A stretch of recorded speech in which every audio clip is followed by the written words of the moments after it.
for question 2, we were given this series. The first term is 4, second term 2, and so on. The first question is, does the series converge? Justify your answer. So the answer there is yes, the series converge, because if you look at the common ratio here, the common ratio will be half, which is less than 1. And to get the common ratio, you just have to divide the third term by the second term, and that must give you the same answer as the second term divided by the first term. So the common ratio here is half, which is less than 1. And if the common ratio is less than 1, it means you are dealing with a converging sequence. All right, so let's look at question 2.1.2. For question 2.1.2, they said that we should calculate the sum to infinity of this series. Now, you have to check on your formula paper. The formula for the calculation of the sum to infinity is A over 1 minus R. In this series that is given to us, you would see that A is 4. The first time is 4. Then divided by 1 minus R. The common ratio is half. So that means we have 4 over half, and that will be equal to 8. That is the solution to question 2.1.2. Now, the next question is question 2.2. For question 2.2, they want us to calculate the value of K, given this sigma notation. For this sigma notation, the lower boundary is K and the upper boundary is 10. So here, the first term of this sequence would be obtained when P equals K. So let's look at the first term there.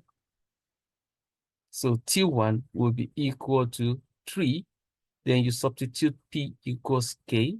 So that will be K minus 1. That is the first term. The second term would be when P equals K plus 1. And that is what you are seeing here. Then minus 1. There is minus 1 here, this minus 1. So that means that T2 would be equal to 3 exponent K. Let's look at T3. T3 will be obtained when P equals K plus 2.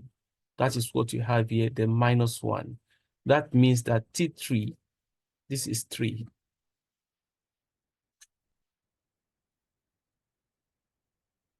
So that means that T3 will be equal to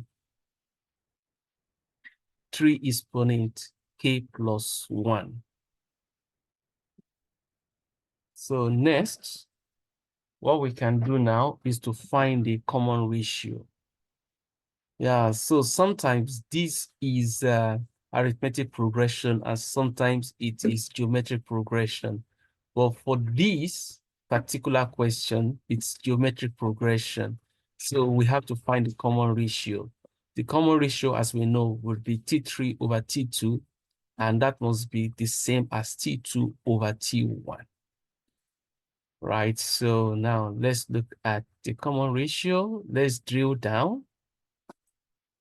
So that means the common ratio will be 3 exponent K plus 1, which is T3, divided by T2, which is 3 exponent K. And that must be equal to T2, which is 3 exponent K, divided by T1, which is 3 exponent K minus 1. So if we do that, if we apply the law of indices, we can show that this equation becomes this. And that means that the common ratio will be equal to 3. So that means the common ratio is 3. Now, what we can do now is to calculate the number of terms in this series.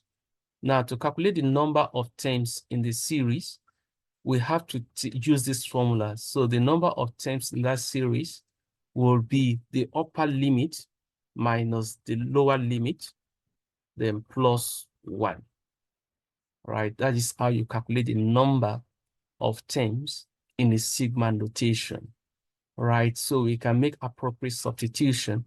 The upper limit here is 10 and the lower limit is k. So that will be 10 minus k, then plus 1.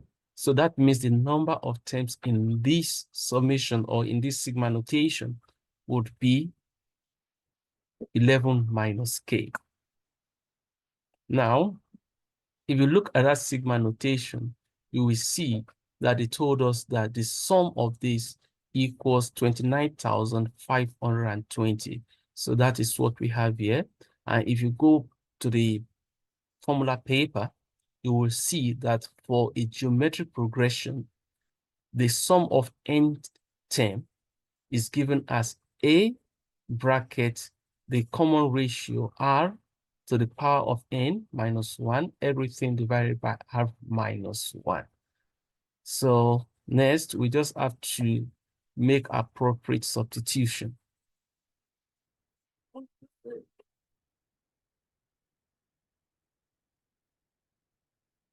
So if we make appropriate substitution, we just have to substitute Sn, the sum of n term, which has this value, equals a, the first term, which is 3 exponent k minus 1, then brackets the common ratio, which is 3 exponent n. We have calculated n here to be 11 minus k. That is what you're seeing there.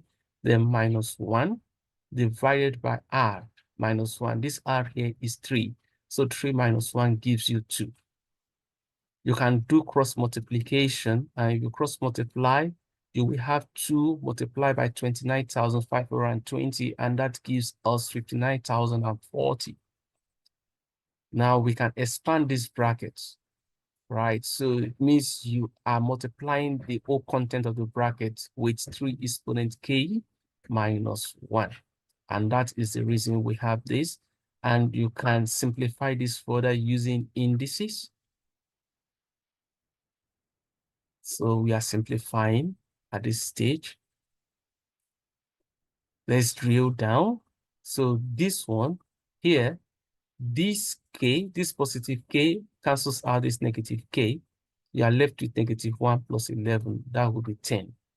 So we have that. Next, you will have to look for the value of 3 exponent 10.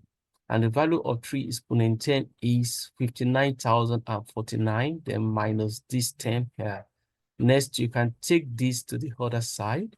And once you do that, you will have a value of negative 9 on the other side, and that will be equal to this term. Negative cancels negative on both sides, and you can write 9 in its exponent form. So if we do that, we will have, if we write 9 in its exponent form, that will be 3 to the power of 2 on the left side, and on the right side, you have 3 to the power of k minus 1. So 3 being a common base on both sides cancel out each other, and you can set the exponent to each other. So the exponent will be 2 equals k minus 1. That means that the value of k that we asked in this question would be 3. That is the solution to question 2.